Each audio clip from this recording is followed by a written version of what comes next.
DQ.com. DQ presents how to make a blizzard treat even sweeter. Just get a blizzard treat on Miracle Treat Day, July 31st, and help support kids like me, Ari. On Miracle Treat Day, $1 or more of each blizzard treat sold at participating locations benefits your local children's hospital. So treat yourself in the most meaningful way and support local kids like me on Miracle Treat Day at DQ, Thursday, July 31st. DQ, happy tastes good. When you've got real work to do, Metal Supermarkets will help you get it done fast. With a huge variety of metals in stock, we can help no matter what job comes your way. And we cut to size. Because just like taxes and BS, we think metal is better than cut. Metal Supermarkets, the convenient stores for metal. Find a store or shop online at metalsupermarkets.com.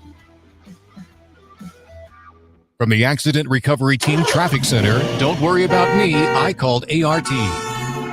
Traffic. Some road construction slowing things down northbound on K42, and this is right around I-235. So watch for some slow-moving traffic in that area at this time. Traffic update from 98.7 and 1330 KNSS in the Accident Recovery Team Traffic Center.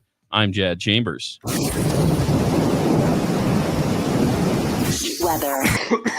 More hot and humid day before relief arrives tonight. Partly cloudy, 96 today. Will feel like 100 or higher.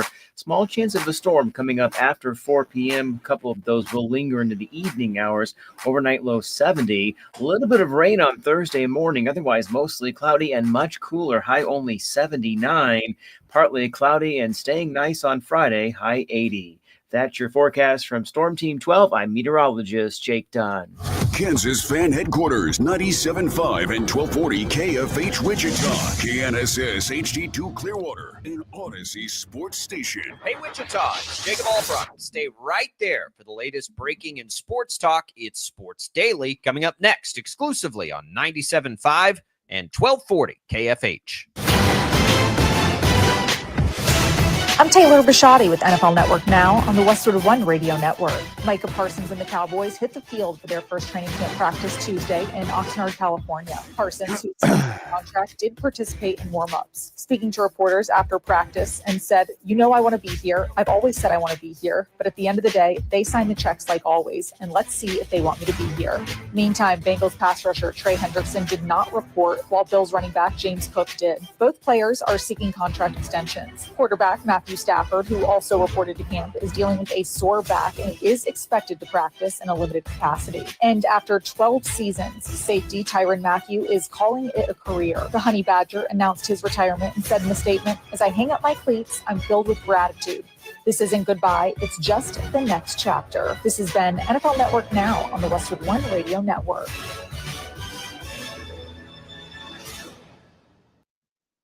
One in 4 Americans have a disability. I'm one of them. I'm also a working mom who cares deeply about making sure every child with a disability thrives by getting their access needs met. We've got a trusted ally by our side. Easter Seals provides children and families the foundation for lifelong success through early learning programs, skills training, and prep for college and career. That's my Easter Seals. Make it yours. Join us at easterseals.com. For nearly 2,000 severely injured veterans, everyday life has become filled with barriers. So we build specially adapted homes at Homes for Our Troops. And thanks to our donors and supporters, this life-changing gift of freedom is provided mortgage-free to these veterans. But we need you to join us too in completing this important mission. Please visit hfotusa.org and help build homes and rebuild lives.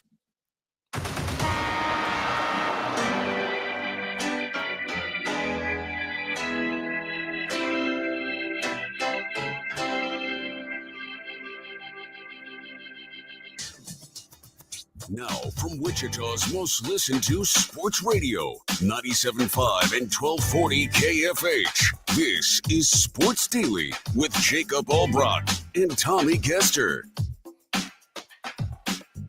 And good morning, everybody. Welcome into Sports Daily here on a Wednesday. Tommy Castor, Brandon Zenner in for Jacob Albrock today. Max Power producing the program. That KFH hotline is open for you all morning long at 869-1240. You are welcome to join the program as we get rolling today. Also, another couple different ways you can join the program. You can leave a comment on our video stream. We are streaming live on YouTube, on Facebook, on X, also simulcasting on the 12 News Connected app. You can leave your comments right there. We will get to them as the show goes on. You can also leave us a voice message. All you have to do is open up the Odyssey app, click the microphone button, leave us a comment, and we can play that back for you right here on the air. A lot to get to on the program today. The Royals win Game 2 in their series against the Atlanta Braves at Kauffman Stadium, and the bats come alive. We'll get into that as the show goes on. Another hot and steamy day at Chiefs training camp up in St. Joe. Tempers flaring a little bit too. We'll get into that also as the show goes on. That's all what's on tap. That's brought to you by Wichita Brewing Company. Join the 14th anniversary party at WBC Delano on Saturday, August 2nd with live music, rooftop DJ, free indoor mini golf, anniversary beers, and more. WBC pizza and beer made here for 14 years. Brandon, good morning. How you doing, my friend? Good morning. I'll be doing much better once I find out if Rich Hill can land on his feet. It's only worked out for him 14 times. Unfortunately, the 14th time with the Royals was not the charm. So who knows? Maybe there's a 15th team out there looking for the services of a 45-year-old lefty.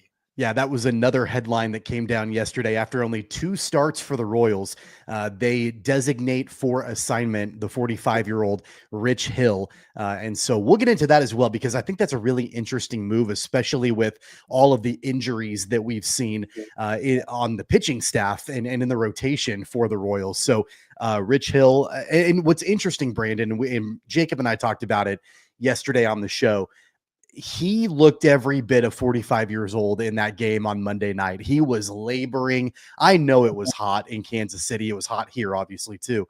But it was rough. It was rough trying to watch him get through that game on Monday night.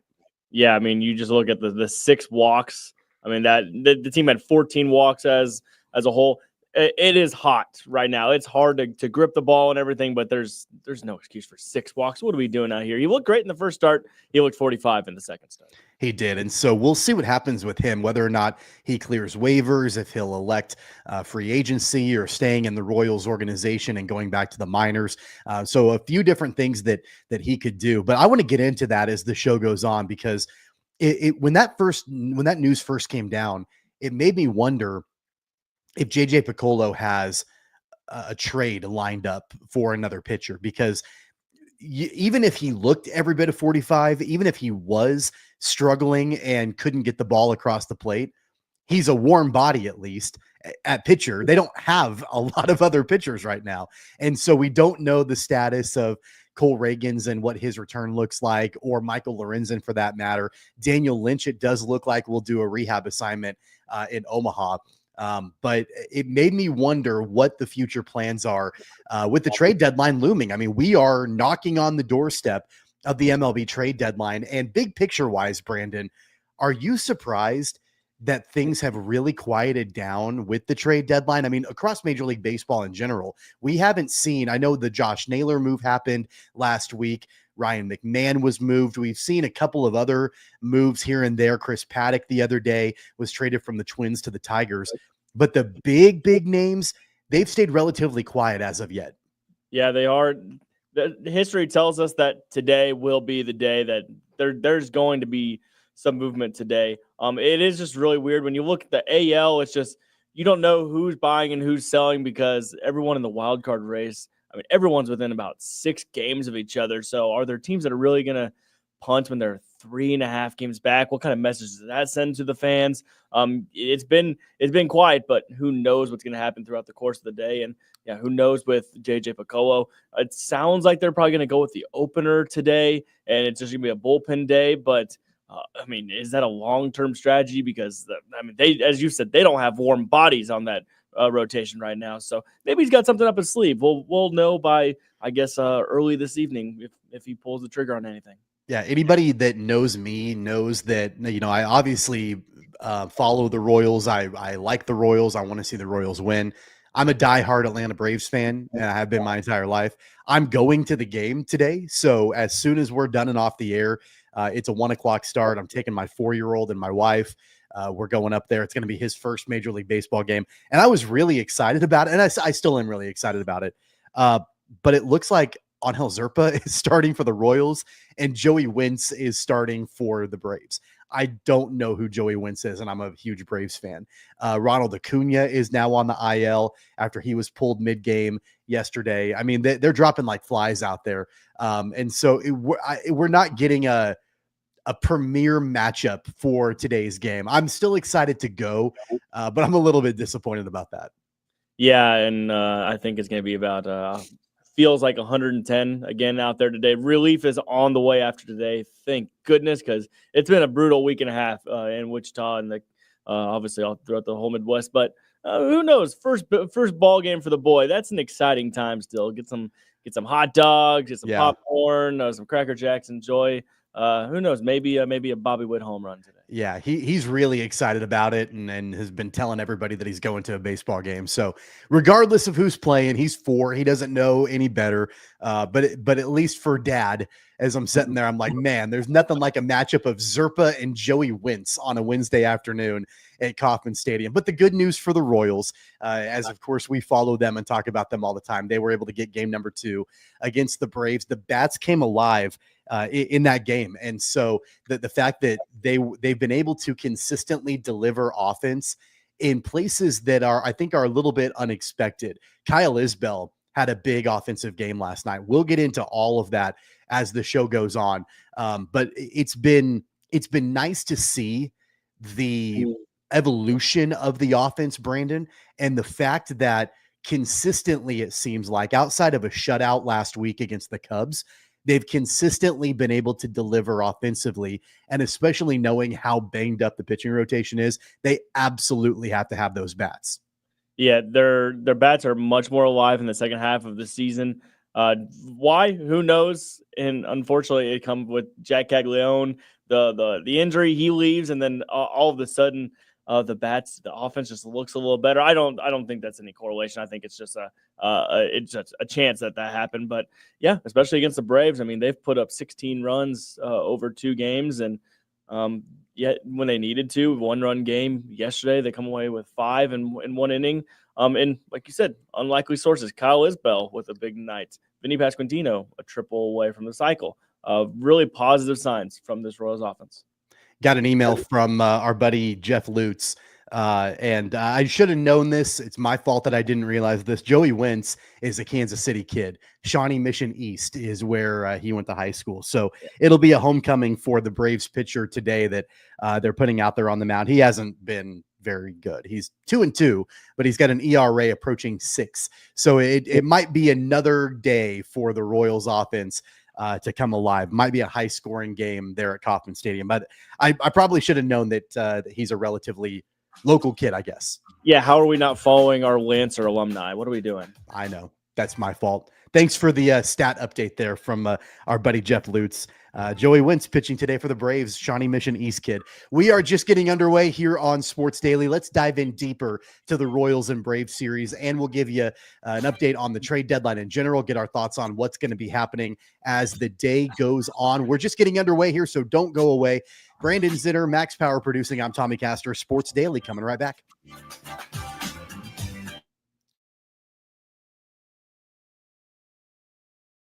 Lightning, hail, tornadoes, flooding. It's the worst of severe weather, and it's coming. Spring brings warmer temperatures, but also dangerous weather conditions. Stay up to date day or night with the Storm Team 12 weather app. You'll get accurate forecasts, so you can plan ahead and stay safe, no matter the weather. Download the Storm Team 12 weather app, brought to you by Stutzman's Greenhouse. The future of television has arrived. Next Gen TV is here with stunning video, movie theater quality sound, enhanced voice clarity, and interactive features, all upgradable for the future. Learn more at watchnextgentv.com.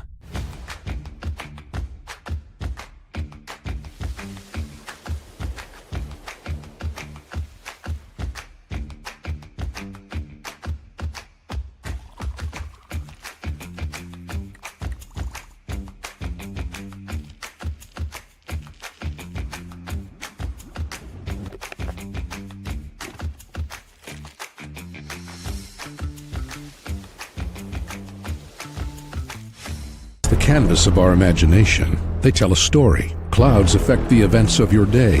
Sometimes they growl, sometimes they inspire, but they're always the messengers of nature's mood, written in the sky. Storm Team 12 understands the language of clouds. We're dedicated to decoding their message so you know what to expect. Behind every cloud, there is a story waiting to be told. Trust Ross Jansen and Storm Team 12, alerting you first to the impact on your life. This is Rich Eisen. Check out The Rich Eisen Show, 11 until 2 on Wichita's #1 sports station, Kansas Fan Headquarters, 97.5 and 1240 KFH.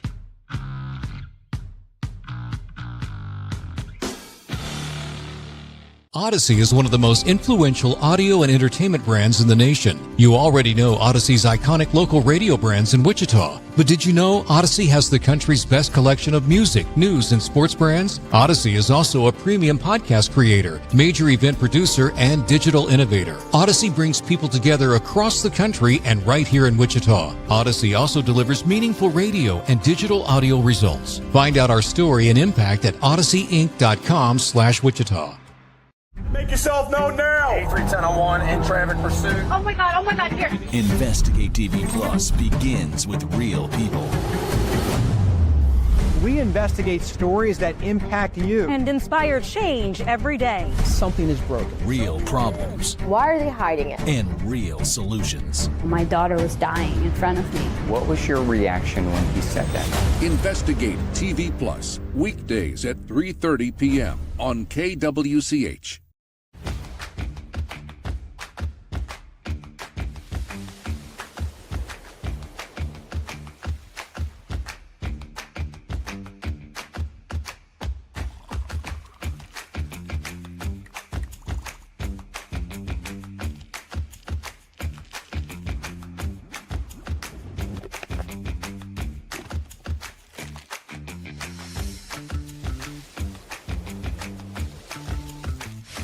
Hey, Wichita, Jim Rome here, celebrating over 25 years as the #1 midday sports talk show on Wichita Radio. Find out why. Tune into The Jungle, weekdays 11 until 2 on 97.5 and 1240 KFH.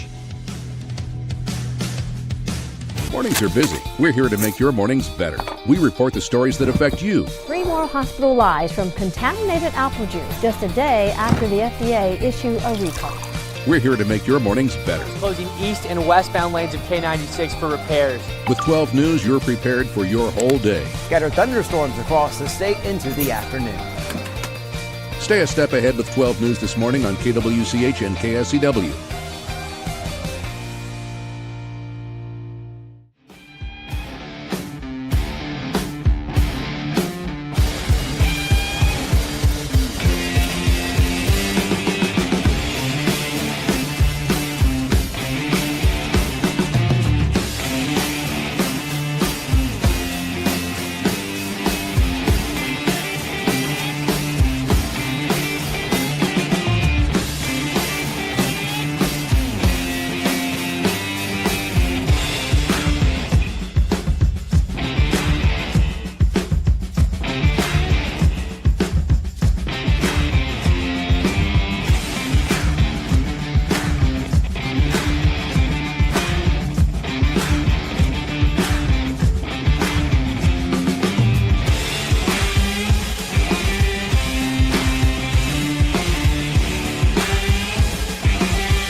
Royals baseball right here on KFH this afternoon at 1 o'clock. It's the Royals hosting the Atlanta Braves. You can listen to all the action on 97.5 and 1240 KFH for Royals baseball. Listen online at kfradio.com or download the free Odyssey app and search for KFH.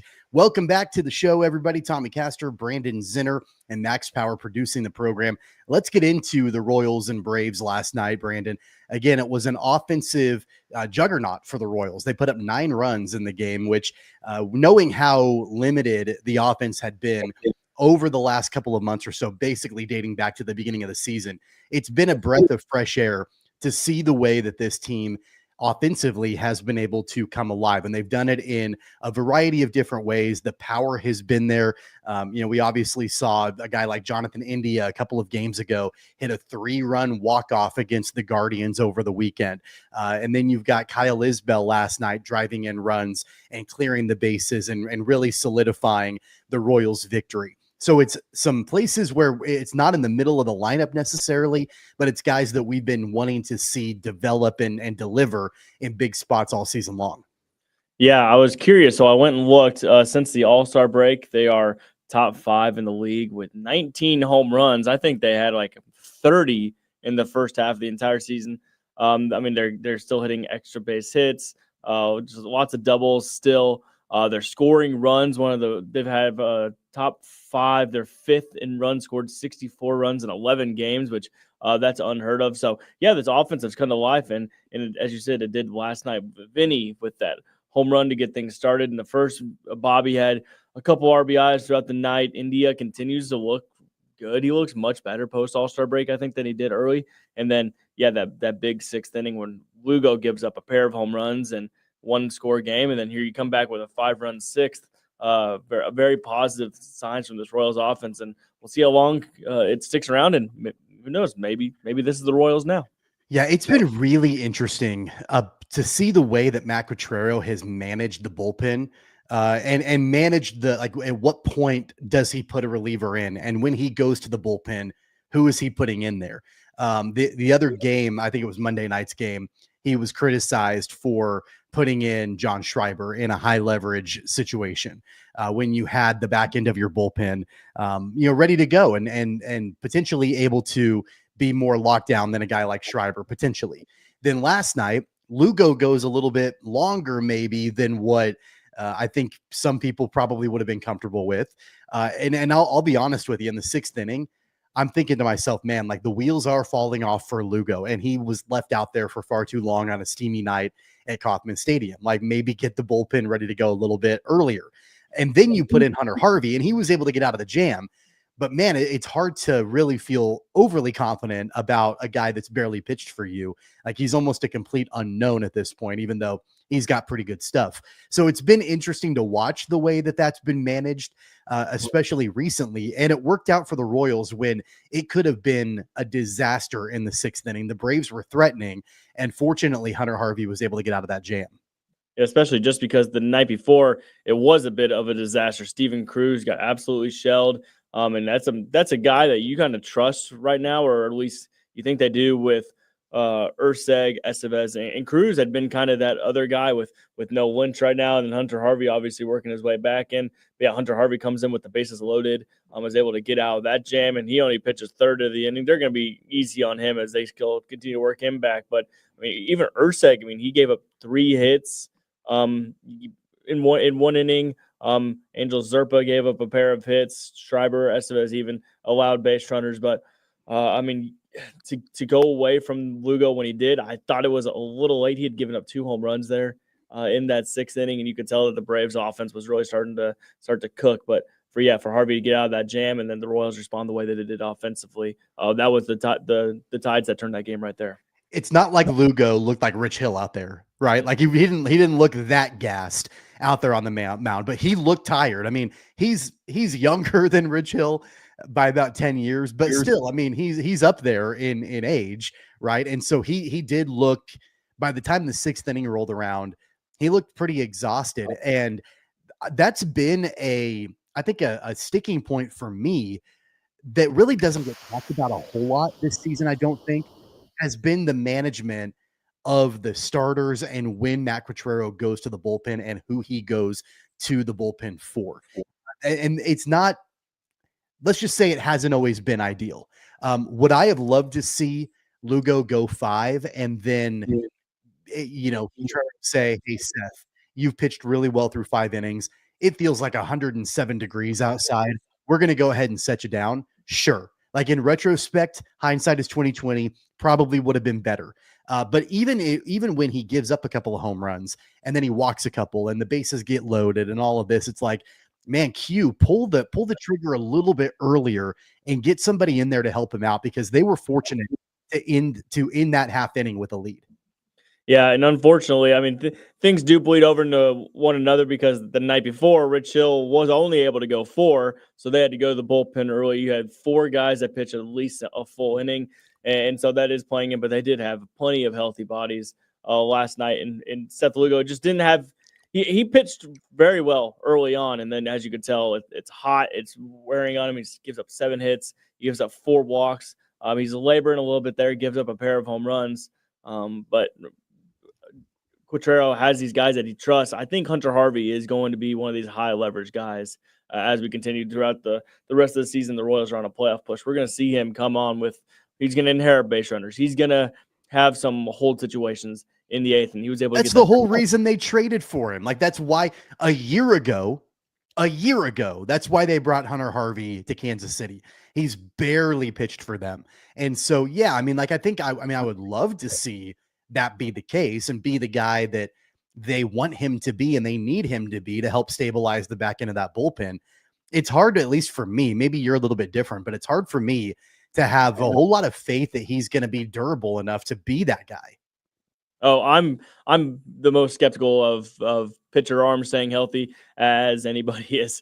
It was just good to see that last night. And now it's tough because this bullpen has been usually you've used 9 arms the last 2 days, and now we're going into a bullpen day today. So is this a day where you fade the Royals? This one where they say, yeah, we got one from the Braves, we got to pack it in. It's going to be interesting to see how they're able, because a day like today, you think Lynch is a guy that they're going to go to. He's a guy who can go eat up 3 innings out of the bullpen.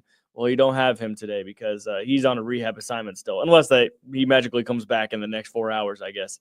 But yeah, so it's going to be easy, or it's going to be interesting to see how Quatrero works with things today. Yeah, and in the short term, I know, and going back to what we talked about in the last segment, obviously the Royals DFA'd Rich Hill, and they called up a reliever. They called up Thomas Hatch, who spent a little bit of time with the big league club earlier this season. Didn't really have a lot of success, but I would imagine we'll see him today. So at least in the short term, let's go back to that conversation. At least in the short term, that's why they made that move with Rich Hill. That's why they DFA'd him, because they needed another bullpen arm specifically for today's game. They knew it was going to be a bullpen game, and they knew that bullpen has been taxed over the last couple of days. So short term, yes, I understand that that's the reason why. Long term, though, I mean, that trade deadline is now, right? Like we're up on it. And I think that knowing that you've got really not a super firm and solid timetable on the return of Cole Reagans and a super firm and solid timetable on the return of Michael Lorenzen, and they just DFA'd Rich Hill, I think you almost have to go and try to pursue a trade. I just don't know what the appetite is from JJ Piccolo to be able to pull the trigger and get something like that done by the deadline. Yeah, especially because you think if they do go pull the trigger on somebody, is it a longer reliever that they try to do a temporary starter situation like we've seen with Lorenzen? He can kind of work in both roles, or is it a guy who comes in and he is a bona fide starter? It's just interesting because we don't know what the situation is with Reagans and Lorenzen going forward. I have a feeling he's probably going to be pressed more on that. Quatrero is probably today and tomorrow as people try to get the last scoops ahead of the trade deadline tomorrow night. I mean, it would make sense. I don't know if this team is all in on buying, but they sure have said that they're not selling. So why not try to go find another arm and say, let's do everything we can to keep this rotation intact as we have a playoff push here. Well, and I'll tell you right now, the kind of trade, the kind of player that I'm looking at, potentially that the Royals could acquire, I would be okay with it being a deal not unlike the guy that the Royals faced last night. That's Eric Fetty. The Braves traded for him from the Cardinals for cash. And he hasn't been good. He was like lit up by the Royals offense last night. He wasn't solid at all. But the Braves didn't have to give up hardly anything at all to get a guy like Fetty in their rotation. And so that's kind of the deal that I would be looking at between now and the deadline for the Royals. If there's another journeyman pitcher out there, somebody just, a warm body, just somebody that can eat up some innings until these starters come back, that would be the kind of trade that I would be looking at. I don't think I wouldn't be in support of the Royals giving up a prospect or multiple prospects or anything like that. Go and find a guy that you can, give up a low-level prospect for, or maybe some cash to get him on your roster to help you fill this gap until you can get some of your starters back. Yeah, and there's a possibility we see as the trade deadline comes and goes, there might be some of these guys who are waived, because there's some of these teams that are going to be out of it that they do want to give some of these older pitchers just a chance to go do whatever they need to do, try to play for a playoff team. We see that all the time. Maybe there is one of those guys that is hanging around, because I don't think the Royals are certainly going to go for a guy like a Dylan Cease or a Lindsey Gore or anything. They're far out of that. I mean, we're looking way down the list if you talk of who might be coming here. I'm not even like a Charlie Morton. I don't see him coming to a team like the Royals, but yeah, they got to do something, because I don't think fans want to see Angel Zerpa out there for the next 3 starts while we wait Michael Lorenzen to come back. Yeah, and I know that at the time when Lorenzen went on the shelf, there was optimism that he would maybe only miss 1 start, because the way that the Royals had that timed out, it was right before the All-Star break. And by the time that, the rotation got around to him, he would miss 1 start, and then he would be okay to come back. Well, his next time in the rotation was like last night or today's game. And obviously he's not there. So I don't know if that oblique injury is taking longer to heal, or what the status is of that. But you've got these pitchers that are just waiting in the wings that you've got on the shelf. And I mean, literally they're rolling out there now with Rich Hill DFA'd. You're rolling out there Waka, Cameron, Lugo. The end. Like, you've got 3 healthy starters right now. I've seen a little bit of speculation, and I want to get your take on this. They do have a former Cy Young Award winner in Dallas Keuchel sitting in there in AAA. Keuchel has not been good in a small sample size in AAA. I think he's got an ERA up around 5. He's clearly a shell of his former self.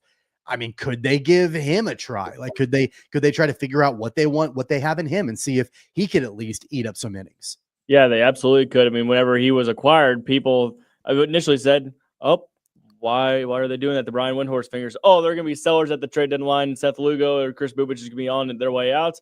Dallas Keuchel is going to have to fill in the rotation in the meantime. And now here they are. Actually, they're not sellers. Instead, people are injured. So, I mean, the Royals had a surplus of pitching just a week and a half, 2 weeks ago, and now it's the complete opposite with Chris Bubich gone, Rich Hill temporarily gone. And then all the injuries that you've had. Dallas Keuchel very well could be a guy that we see pitch here pretty soon. I mean, hasn't played too much of late. I remember him pitching for my Minnesota Twins just a couple of years ago, 2023, when they went to the playoffs. I'm pretty sure, if I remember right, he even pitched a playoff game for them. But yeah, he just has he's pitched in 14 games over the last 2 years. So if he comes on, don't have too high of hopes. Maybe he can do what Rich Hill did, maybe a little better, but yeah, just temporary stopgaps until they figure out what's going on with all these injured arms. And here's the wild thing about all of this, Brandon, to kind of bring it all back to home. The Royals actually gained ground in the wild card after their win last night. They're only 4 games back of the last wild card spot. You're taking on a Joey Wentz in the Atlanta Braves that has an ERA up around 6, and that offense has come around. They could gain even more ground in the wild card after today's game before they start that road trip. They're not out of it at all. I think that's the wild thing about all of this. It would be a much different conversation if they were losing these ball games, if they were fading in the wild card, if they were losing ground in the wild card standings. Is it likely that they'll catch the Tigers in the Central? Probably not. They're 9.5 games back in the AL Central. That's unlikely to happen. But they're not even mathematically out of it, right? Like in the AL Central either. Like, there are paths for them to get back there. Now, obviously the wild card is the more likely scenario. Of course it is. But they're not out of it by any means. And so they've got to kind of piecemeal together a rotation. Like, it's crazy to me that we're sitting here after the way that the offense has underperformed basically all year. And I'm saying, I'm not even concerned about the offense right now. Like, it's not even about that. It's about who are you going to put out there on the mound to be able to eat up some innings and at least give your offense now a chance to pick up the slack and deliver when you need it to deliver. Yeah, as you just said, they're 4 games back. And they're going to play a lot of these teams that they are chasing down coming up. They have the Blue Jays right around the corner. They have the Red Sox right around the corner as well. They're going to play teams like Texas and Detroit a good amount as well coming up. Another series with Cleveland. And it looks like Cleveland, they don't seem interested in trying to continue things the rest of this year. It looks like they are going to be a little bit of sellers at the trade deadline comes up here as well. And so it's chasing down, trying to get to the Red Sox and the Mariners. And how the way we talked about this team just a month ago before the All-Star break, where, the offense was unwatchable. We talked about how this team was not even fun to now. Since the All-Star break, this has been a team. It's a completely different team. They've been a blast to watching them 19 home runs in 11 games. Like we said, it took them, I think, over 2 months to get to 19 home runs so far this year.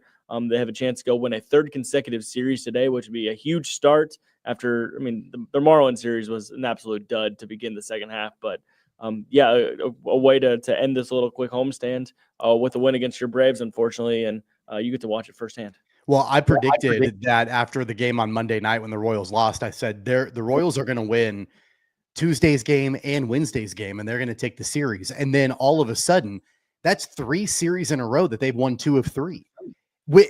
As banged up as they have been, they're 1 win away from that coming true. 3 series in a row that they've won with just a completely depleted rotation. And again, that's the wild thing about all of this, is that if they were faltering, if they were losing ground in the wild card, if they weren't able to compete in that, it'd be like, all right, like I get it. Like, I'm not upset about this. They're injured. They're beat up.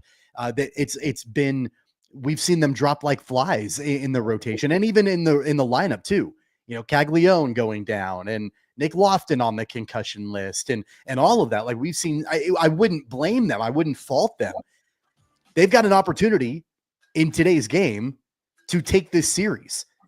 3 series in a row, and they'll hopefully continue to be right back in the mix. They've got a prime opportunity to do that with the guy that is pitching for the Braves that is really, not a great pitcher right now.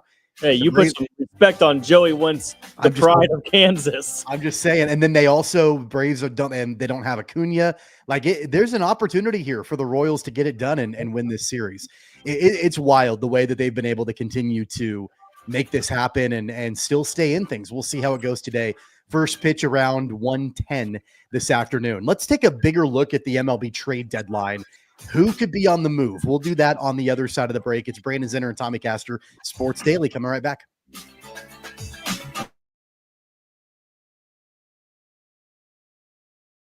Lightning, hail, tornadoes, flooding. It's the worst of severe weather, and it's coming. Spring brings warmer temperatures, but also dangerous weather conditions. Stay up to date day or night with the Storm Team 12 weather app. You'll get accurate forecasts so you can plan ahead and stay safe, no matter the weather. Download the Storm Team 12 weather app, brought to you by Stutzman's Greenhouse. The future of television has arrived. Next Gen TV is here with stunning video, movie theater quality sound, enhanced voice clarity, and interactive features, all upgradable for the future. Learn more at watchnextgentv.com.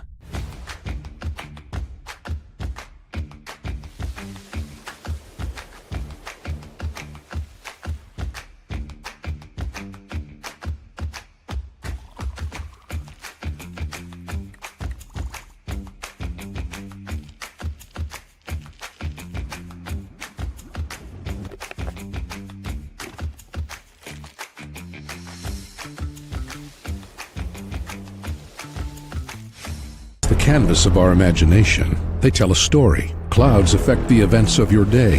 Sometimes they growl, sometimes they inspire, but they're always the messengers of nature's mood, written in the sky. Storm Team 12 understands the language of clouds. We're dedicated to decoding their message so you know what to expect. Behind every cloud, there is a story waiting to be told. Trust Ross Jansen and Storm Team 12, alerting you first to the impact on your life.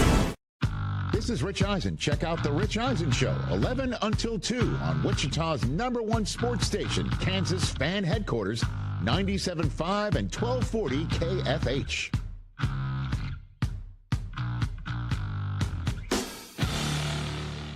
Odyssey is one of the most influential audio and entertainment brands in the nation. You already know Odyssey's iconic local radio brands in Wichita. But did you know Odyssey has the country's best collection of music, news, and sports brands? Odyssey is also a premium podcast creator, major event producer, and digital innovator. Odyssey brings people together across the country and right here in Wichita. Odyssey also delivers meaningful radio and digital audio results. Find out our story and impact at odysseyinc.com/Wichita.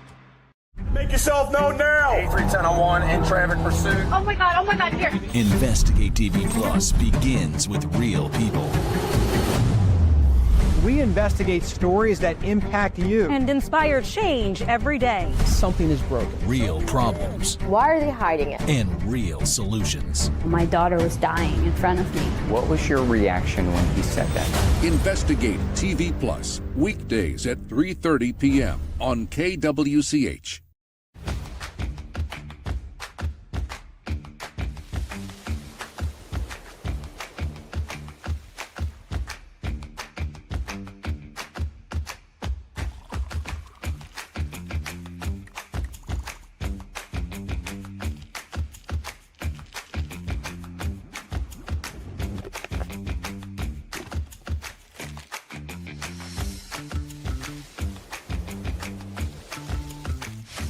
Hey, Wichita, Jim Rome here, celebrating over 25 years as the #1 midday sports talk show on Wichita Radio. Find out why. Tune into The Jungle, weekdays 11 until 2 on 97.5 and 1240 KFH.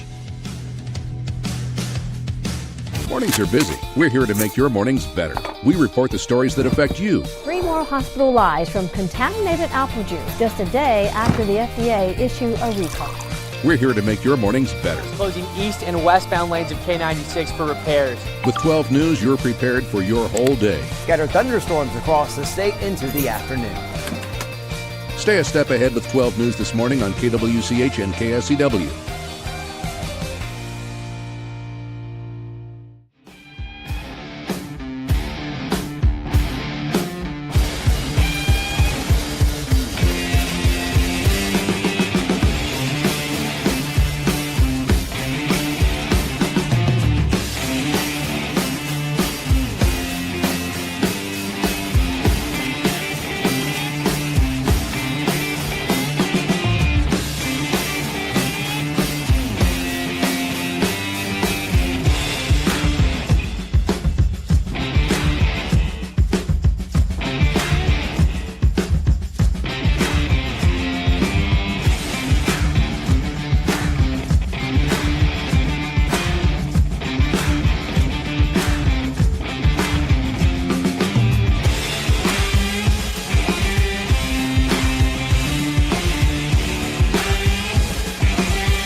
Each.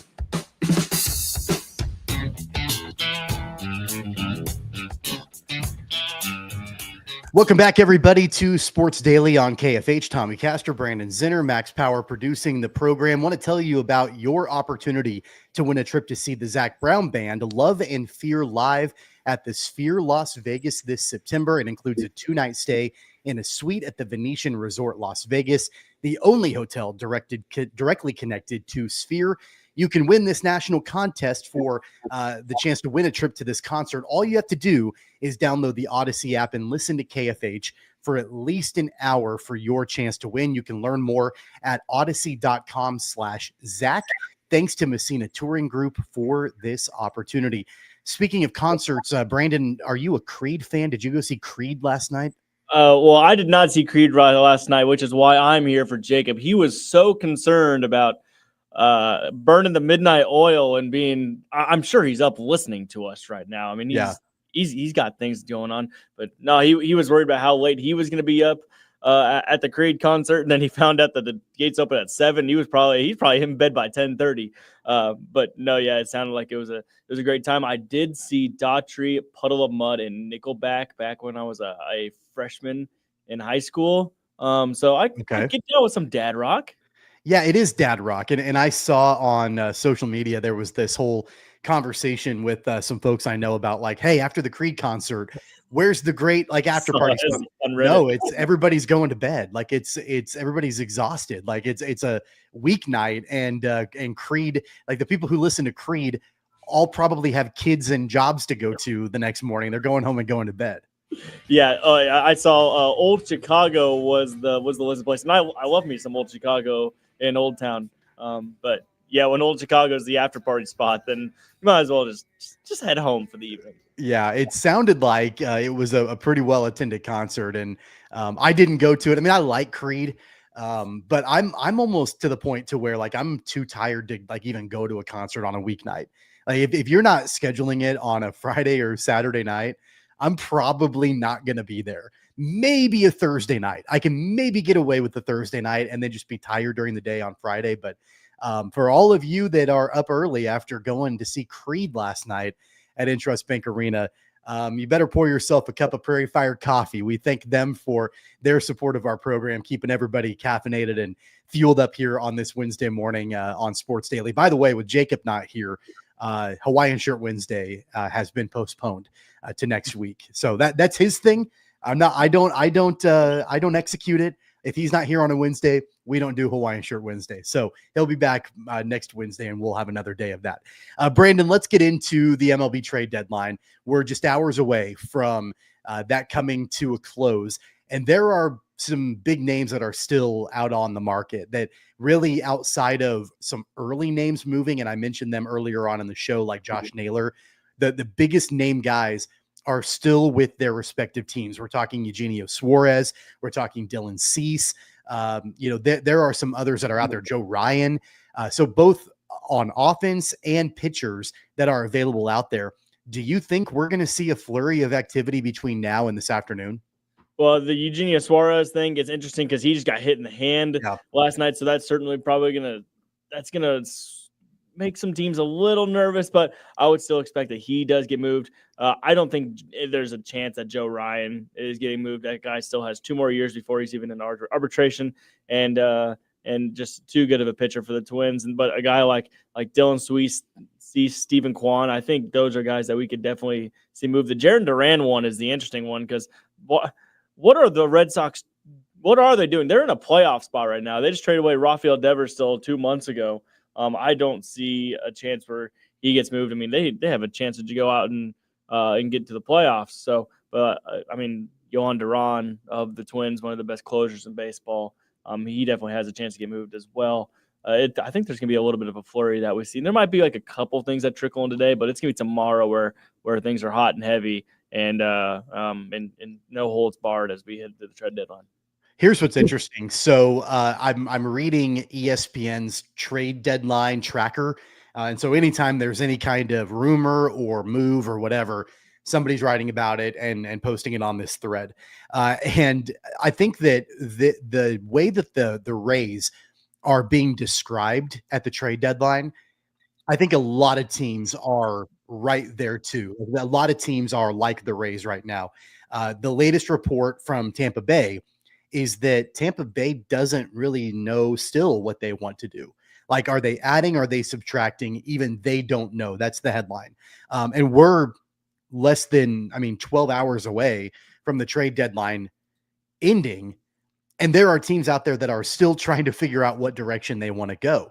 You mentioned it before. You've got like this logjam of teams that could end up pushing for a playoff spot or just as easily completely fall out of the race entirely. And so there are always teams that way, but I feel like this season there are more than ever where you've got just this jammed up list of teams, and teams like the Rays and even the Royals are in this category as well.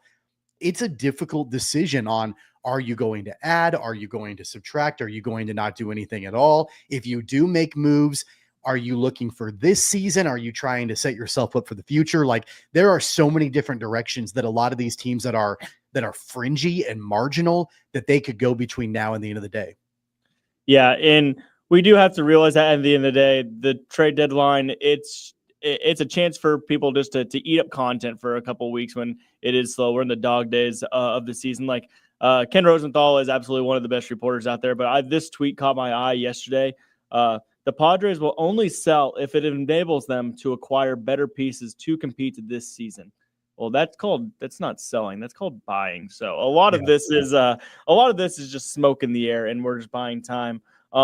And I think we're kind of looking at the same thing. This ESPN also has top 50 trade deadline candidates, and the top 30, they all have best fits. You can search them all.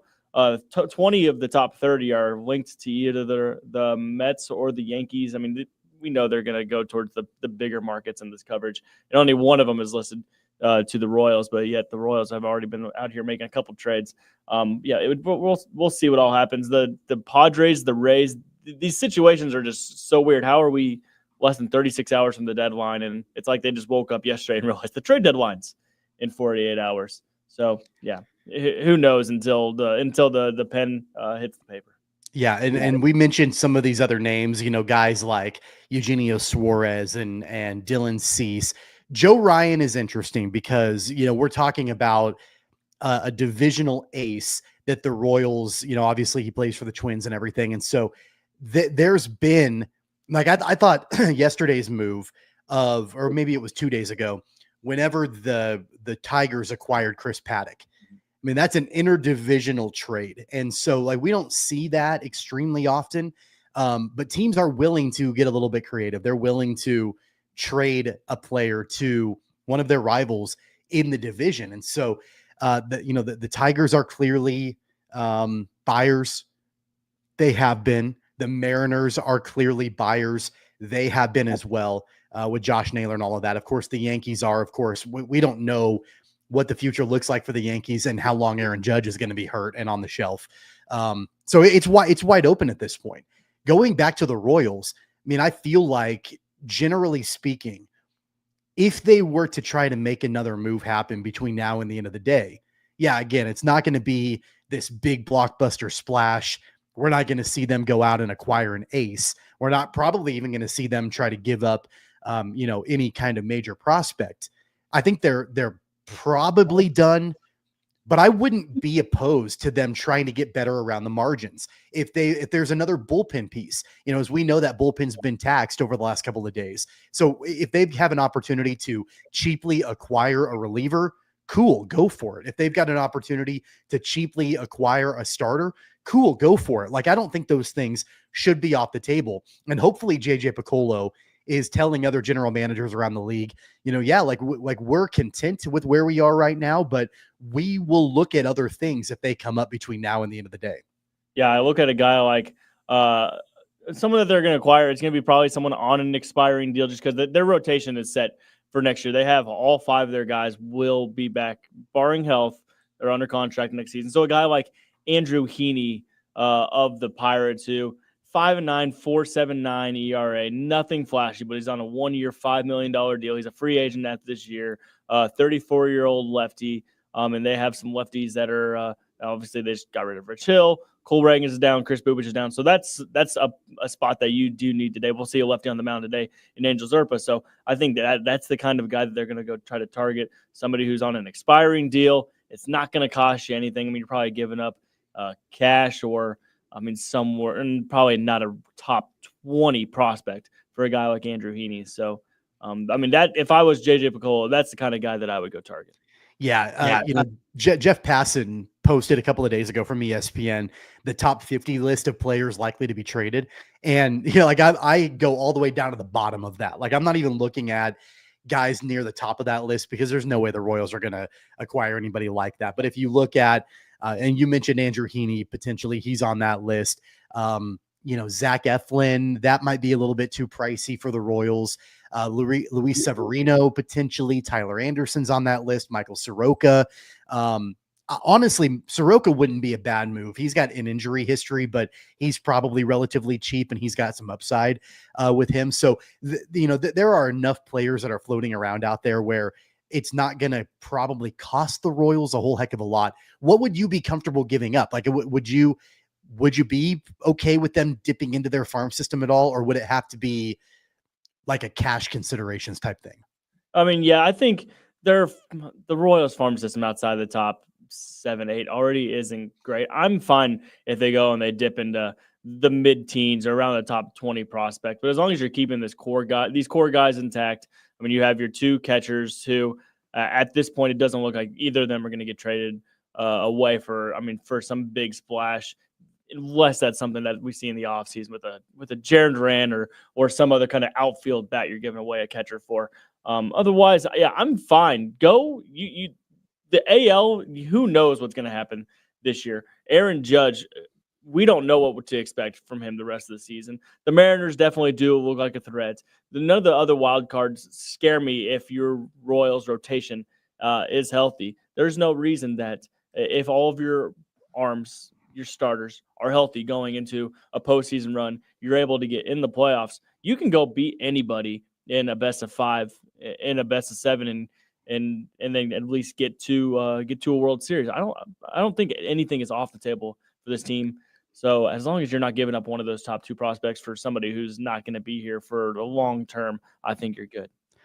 I am really interested to see how this trade deadline heats up over the next few hours. It's always, in my opinion, I think it's the most exciting trade deadline in professional sports. Because it's not uncommon for a bunch of players to move.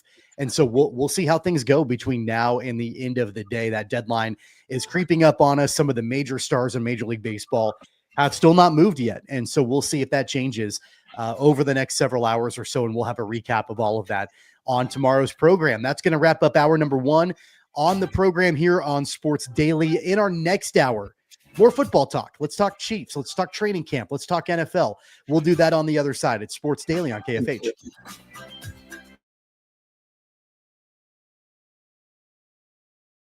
Lightning, hail, tornadoes, flooding. It's the worst of severe weather, and it's coming. Spring brings warmer temperatures, but also dangerous weather conditions. Stay up to date day or night with the Storm Team 12 weather app. You'll get accurate forecasts so you can plan ahead and stay safe, no matter the weather. Download the Storm Team 12 weather app, brought to you by Stutzman's Greenhouse. The future of television has arrived.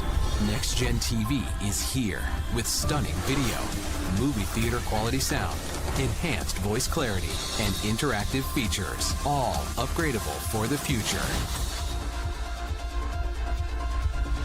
Learn more at watchnextgentv.com.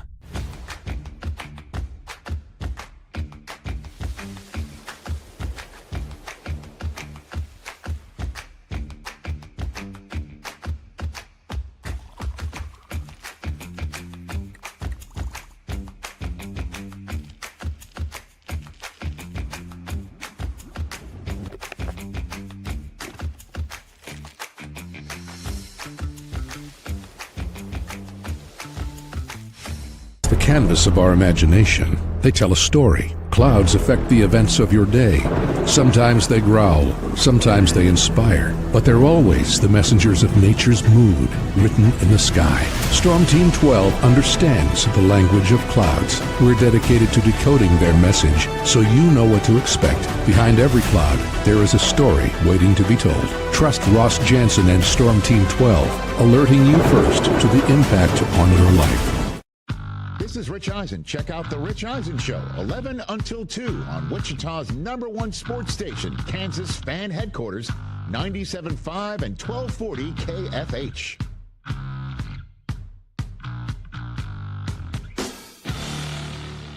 Odyssey is one of the most influential audio and entertainment brands in the nation. You already know Odyssey's iconic local radio brands in Wichita. But did you know Odyssey has the country's best collection of music, news, and sports brands? Odyssey is also a premium podcast creator, major event producer, and digital innovator. Odyssey brings people together across the country and right here in Wichita. Odyssey also delivers meaningful radio and digital audio results. Find out our story and impact at odysseyinc.com/Wichita. Make yourself known now. 83-1001 in traffic pursuit. Oh my God, here. Investigate TV Plus begins with real people. We investigate stories that impact you and inspire change every day. Something is broken. Real problems. Why are they hiding it? And real solutions. My daughter was dying in front of me. What was your reaction when he said that? Investigate TV Plus, weekdays at 3:30 p.m. on KWCH.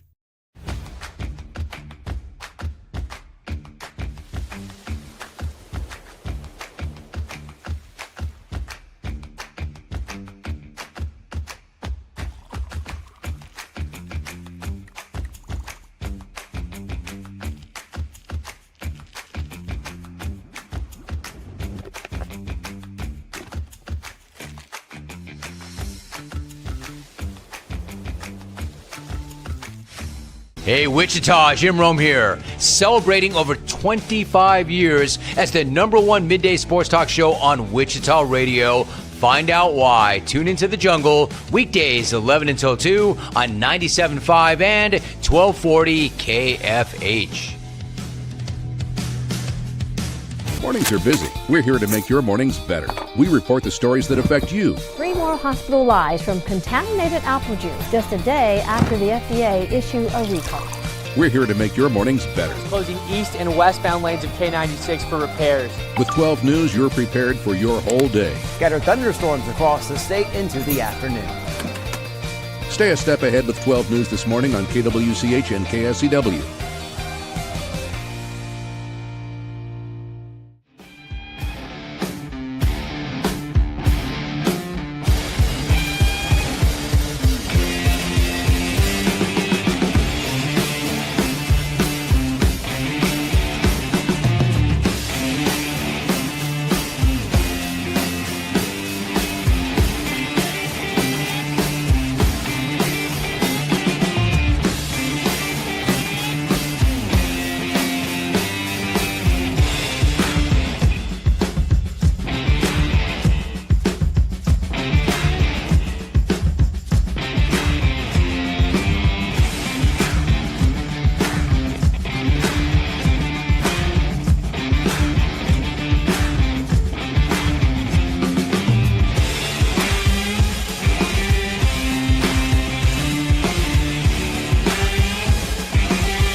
Now, from Wichita's most listened to sports radio, 97.5 and 1240 KFH. This is Sports Daily with Jacob Albrock and Tommy Kester. Welcome back, everybody. Hour number 2 of Sports Daily here on KFH. Tommy Castor, Brandon Zenner in for Jacob Albrock, Max Power producing the program. Thanks so much for joining us here on this Wednesday. You can join the program by calling the KFH hotline at 869-1240. Max has got that ready to go and fired up for you. You can also leave your video comments. They'll show up right there on the screen on YouTube, on X, on Facebook, also simulcasting on 12 News Connected. You can join the program that way or leave us a voice comment on the free Odyssey app. Click the microphone button, and it's basically like leaving a voicemail. We can play those back on the air. A bunch of different ways to join the program here this morning. In this hour on the program, we'll really dive into the NFL and specifically Chiefs training camp. That's What's on Tap, and What's on Tap is brought to you by the Wichita Brewing Company. Join the 14th anniversary party at WBC Delano on Saturday, August 2nd with live music, a rooftop DJ, free indoor mini golf, anniversary beers, and much more. WBC pizza and beer made here for 14 years. That sounds like a heck of a party and should be a lot of fun this weekend at the new Wichita Brewing Company in Delano. Brandon, we've got a lot of training camp talk to get to with the Chiefs. I know you spent some time up in St. Joe following the team. I think from a big picture perspective, and this gets talked about every single year, a training camp put on by Andy Reid is usually a much more involved training camp than what a lot of other teams do. And we see that firsthand every single year. And this year is no exception. Yeah. So traditionally across the league, the farther that we go now, the teams are going to prioritize safety. They don't want to face injuries. they're saying we're going to do a lot of classroom work. We're going to go out. We're going to do walkthroughs. Whereas Andy Reid, he's an old school guy. We're going to have long practices. We're going to go in the heat. We're going to do long drive drills that are going to have you prepared for the end of the season. And we can see as the heat is raising in St. Joseph, Missouri, so are the tempers yesterday. I'm not sure if that's something that you wanted to bring up. Yeah. Let's talk about that. Josh Simmons and Ashton Gillott, the two rookies going at it. Yeah. So it was in I think it must have been some one of the running drills that they were doing, team running. But Josh Simmons throwing a mean right hook at Ashton Gillott, the first round rookie against the fourth round rookie defensive lineman, I think it was. And a little bit of a scuffle. Travis Kelce's the one that comes in eventually, and he brings back Josh Simmons. And you see just Josh Simmons walk off the field next to Andy Reid. He's got his helmet in his hand. And there was no punishment or anything after Andy Reid just says, yeah, that's what happens when it's hot and you're tired and you're ornery. But I mean, you love to see we wouldn't dying for a Chiefs left tackle to be nasty like that. And it looks like the Chiefs got that in Ohio State's Josh Simmons. Yeah. The first thought that I had was, this is awesome. Like, I love the fact that you've got these two rookies that are going at it like this. And to your point, when you mentioned that there was no punishment, the punishment enough is training camp for the Chiefs. Like, when it's 107 degrees outside, that's what it feels like in St. Joe, and you're in full pads. And it was towards the end of the day, if I'm not mistaken. Like, it had gone on for most of the day. They've been doing this day after day after day with no relief in sight. Like, tempers are going to boil over, literally, with it being so hot outside. And it's not coming from a bunch of veterans. It's coming from two guys that are rookies, and this is their first opportunity in the NFL. It's their first opportunity in the Andy Reid system, and tempers flare up and things like that happen. And I loved the fire. I loved the fact that you had, both Gelati and Josh Simmons fired up enough to go at each other in that way. I would imagine it gets squashed quickly if it hasn't already between these two guys, their teammates. But my first thought when I saw the video of that was, I love that. I'm so glad that happened. Yeah, my first thought was, man, Josh Simmons has some quick hands, and I love to see that by an offensive tackle. I mean, that was a quick right hook that he threw. But also, let's stop punching people with helmets on. That is so.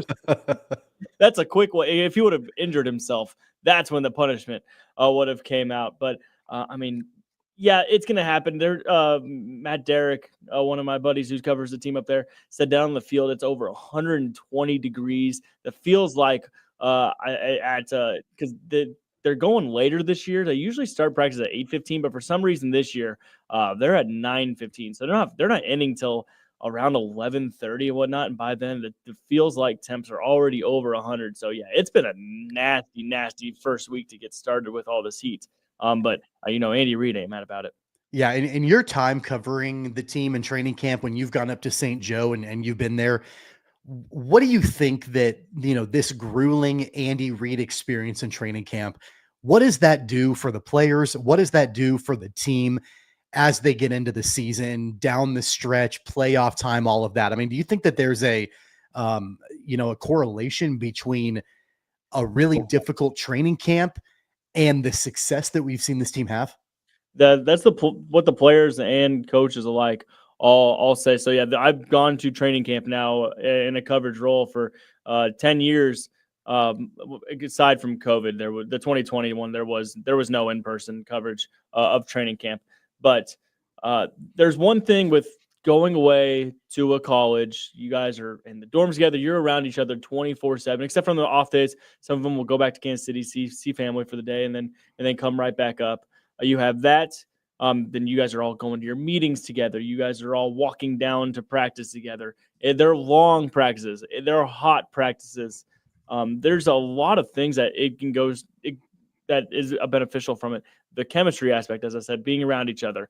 You're building up endurance and you're building up just that stamina with all these long drives, these 2-hour practices. Those are the things that you want to pay off when it's a tie game in week 16 and you need a fourth quarter drive with 7 minutes to play. That's kind of what you lean back on is, oh yeah, these drills that we did at training camp. And then, yeah, it's just being pushed, and that's how you're going to analyze who the best players are when everything is being thrown at them. Not they're walking around with no helmet on and it's just a jersey on, no pads, whatnot. No, Andy Reid wants to break these guys down and said, no, these are my best 53 men guys. And then that's where you're going to find some of these guys that are just gems and that you otherwise, some guys shine in pads, some guys they just shine when you're allowed to showcase that speed. And so, yeah, Andy Reid, he loves, and it's worked for him this type of training camp. None of the players complain about it. They love it. So don't fix what ain't broken. Yeah, I mean, they certainly, the veterans get used to it. You know, they know what to expect from it. It's funny because when you Google Chiefs training camp, like if you type that into Google, the first thing that pops up is Travis Kelce breaks up fist fight. Like all of the gossip stuff, like TMZ and People Magazine and like all these, like it's all about Travis Kelce breaking up the fist fight. He didn't really break up the fist fight, but it's more about, you know, you see him in the shot when the fist fight is going on, but it's not about the fight itself. But I do think that's important. And when you've got a couple of rookies that are showing that fire, showing that heart, they're going after each other, they're working hard. They want to make a good impression. And the thing about Josh Simmons, and we'll get into some of the specific positional battles in our next segment, but one of the really important things about Josh Simmons, I think, during training camp is there was a pretty good thought right after he was drafted that he wouldn't be ready to go for training camp, that he wouldn't be healthy enough to join them in training camp, and that he may not even be ready to go for the start of the season. And so he's got not a lot to prove, but he's got a lot to show that he is fully healthy and ready to go and step in as the week 1 left tackle on this football team. And so the fact that he's been out there coming off of that injury in full pads, showing that fire, showing that intensity, you know, getting into it, getting tied up with a fellow rookie on the defensive side, that tells me a lot about where he's at in his, number one, his recovery, but number 2, his development in general. I think that's an extremely important development with Josh Simmons and being ready to go for week number 1.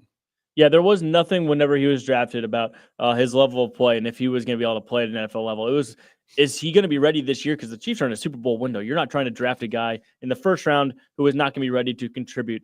And now, like I said, when Jacob had a national shift over the weekend and I was on there to talk Chiefs training camp with him, I said, as long as Josh Simmons is healthy for the rest of his career as a Chief, no one else will will start a game at left tackle because Josh Simmons is here. He is not giving up this spot. The man looks excellent. We'll talk about the specifics more as we go, but the guy has solidified himself. He is the left tackle of the future, and the future is now.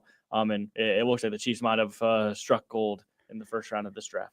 Yeah, there have been major storylines in training camp with different positions and positional groups and all of that that Jacob and I have talked about at length. We've talked to Felix Johnson about it. I want to get Brandon's take on some of these major positional battles and some of the areas that we'll be looking at as training camp continues, and then we get into the preseason and ultimately into week 1. So we'll do that on the other side. On our way out, before we go to break, though, want to remind you about the summer concert series back in Wichita downtown at Natsker Park this weekend. Friday, Lucky People live on stage. Gates open at 6:30. The show starts at 8. Enjoy free live music, food trucks, and Friday night fun all summer long. The full schedule at KFHradio.com. That's back on Friday night in downtown Wichita. On the other side, more Chiefs talk. Tommy Castor, Brandon Zenner, Max Power producing. We're coming right back.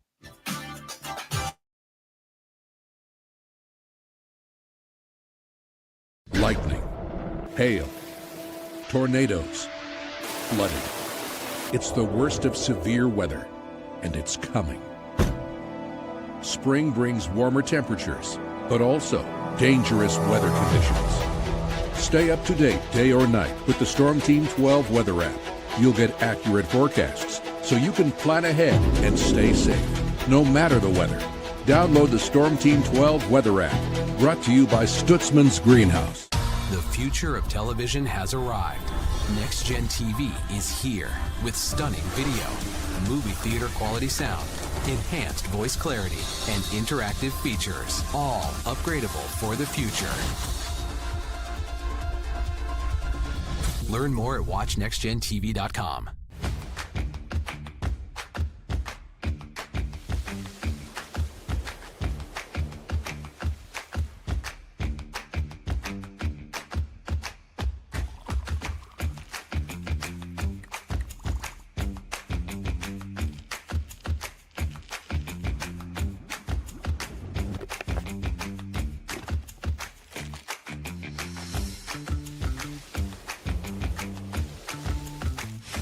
The canvas of our imagination. They tell a story. Clouds affect the events of your day.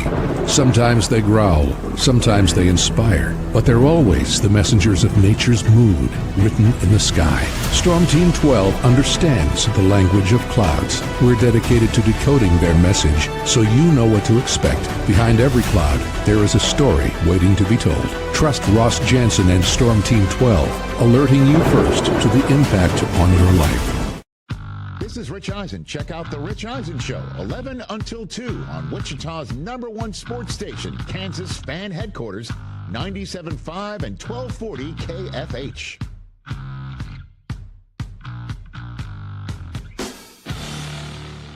Odyssey is one of the most influential audio and entertainment brands in the nation. You already know Odyssey's iconic local radio brands in Wichita. But did you know Odyssey has the country's best collection of music, news, and sports brands? Odyssey is also a premium podcast creator, major event producer, and digital innovator. Odyssey brings people together across the country and right here in Wichita. Odyssey also delivers meaningful radio and digital audio results. Find out our story and impact at odysseyinc.com/Wichita. Make yourself known now. 83101 in traffic pursuit. Oh my God, here. Investigate TV Plus begins with real people.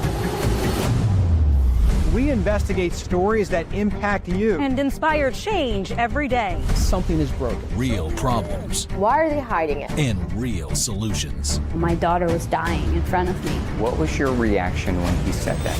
Investigate TV Plus, weekdays at 3:30 p.m. on KWCH.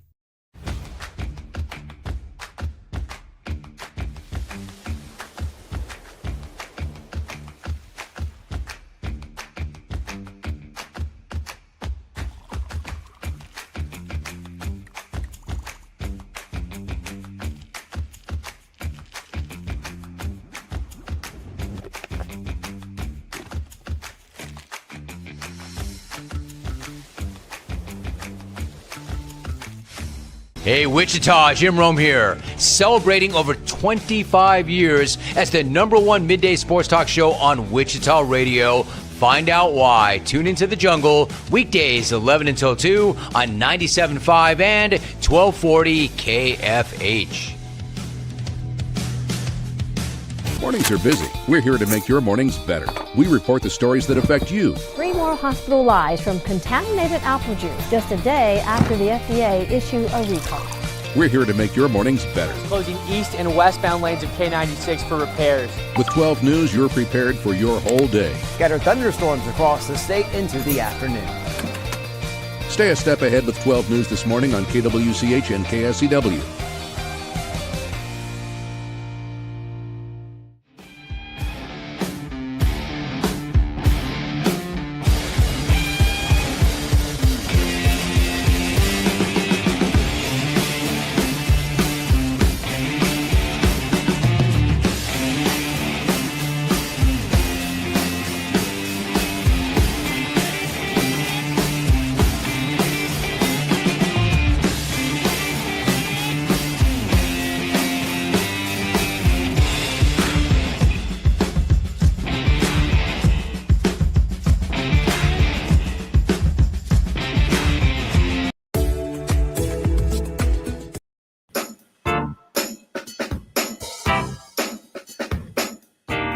Welcome back, everybody. It's Sports Daily on KFH. Tommy Castor, Brandon Zenner in for Jacob Albrock, Max Power producing the program. Our thanks to Crestview Country Club.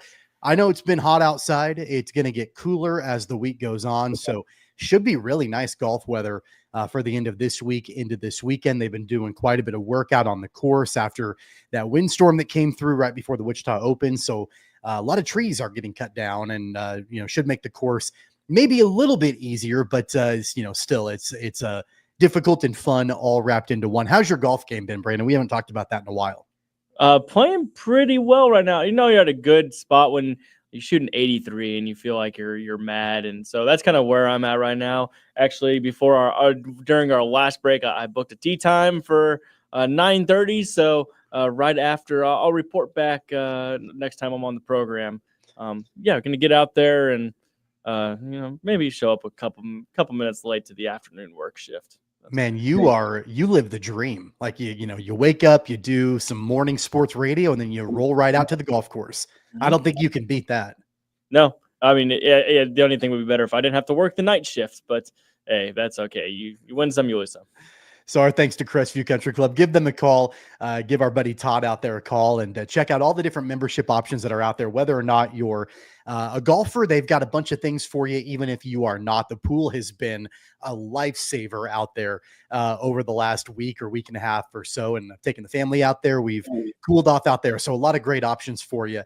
So give them a call. Check them out. We appreciate their support of the program. All right, Brandon, let's get back into Chiefs training camp. So a lot of different positional battles and questions, storylines as training camp rolls on. And we've talked about them on this program. Jacob and I have. We've had conversations with other people, but I want to get your take from what you've seen up in St. Joe, your thoughts on some of these major storylines as we get into this season. It really starts first off with offensive line. We talked about Josh Simmons in our last segment and your thoughts on him being the foundational piece on the left side of that line for years to come. It's been interesting seeing the way that Andy Reid has deployed Jawan Taylor and Jalen Moore and the way that has worked throughout training camp on the right side of the line. Jawan Taylor started off training camp on the PUP list, and we weren't sure we were even going to see him in training camp. Now he's back in pads, and it's been a rotation between him and Jalen Moore over on the right side. What are you anticipating? How does that play out in your mind?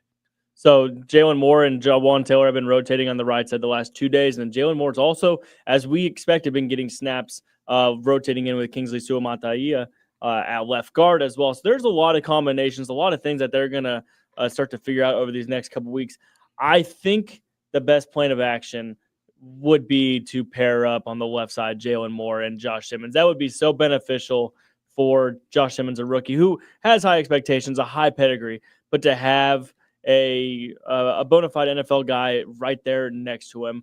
And then obviously the Jawan Taylor sitting in Kansas City is going to be done after this year. They'll release him, save $20 million towards the cap next year. And then you can slide over Jalen Moore, or you can attack right tackle in the draft, which would definitely be a possibility. So I would think that Jalen Moore will end up being the starting guy at left guard over Kingsley Suamataia. We're going to see Jawan Taylor there on the right side. But I mean, it's training camp, injuries happen, so who knows what's going to happen over the next month. But that would be my anticipation as of right now. It was interesting to me that we saw Jawan Taylor come back from injury as quickly as we did. Starting training camp on the PUP list, and you're like, man, here we go. And I know it sounds like I talk about Jawan Taylor a lot. Like, I don't like the guy. I have nothing against him. It's a horrible contract, and he's a penalty machine. But I thought, man, like here we go. Like, he's injured to start off training camp, and he's not going to be out there. And then all of a sudden, you see Jalen Moore getting reps at right tackle. And I wondered in my mind if Jawan Taylor thought, oh, crap, like I got to get back. Otherwise, I might lose my spot at right tackle. And so now we see a rotation between those two guys. I don't want to oversell Jalen Moore because nobody really knows. He's been a backup his entire career, but he's not been your typical backup. He's backed up one of the best linemen in the NFL in Trent Williams. And so it's really hard to know exactly what the Chiefs have in him. But if he can get out there and be capable, whether it's left guard or right tackle, if he can get out there and be consistent in either one of those positions, that signing is going to end up looking really good for Kansas City. Yeah, especially because he's going to be a guy that you can slide into left guard. You can play there, and I think you can feel pretty good about him. But also that he can play on both sides of the offensive line as the Chiefs. More likely on the right side.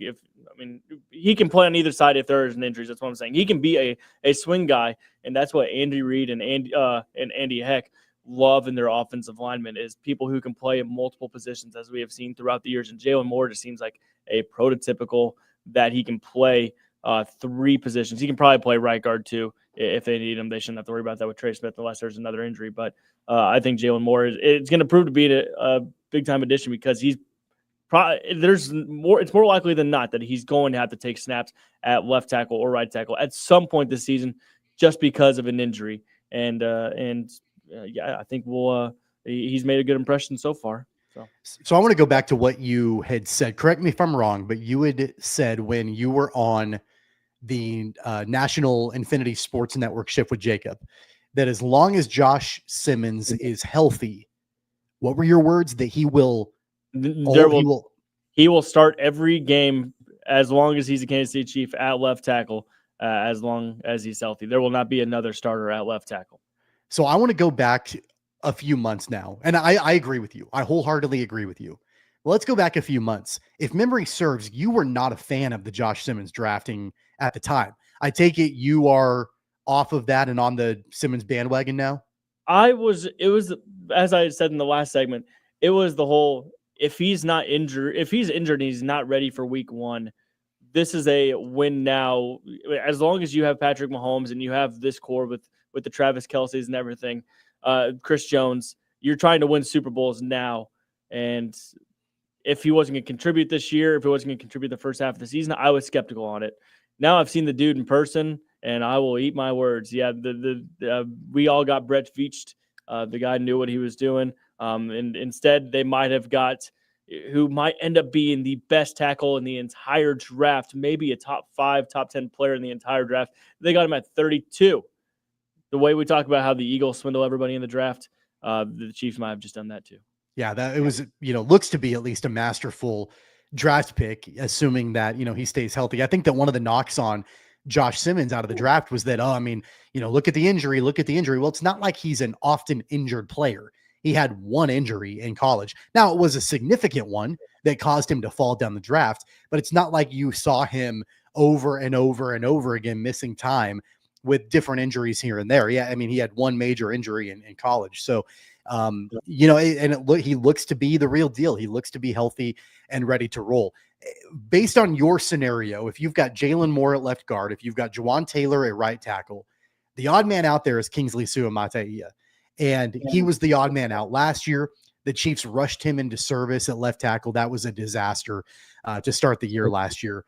PTSD. Is it something? Clearly they want to utilize him.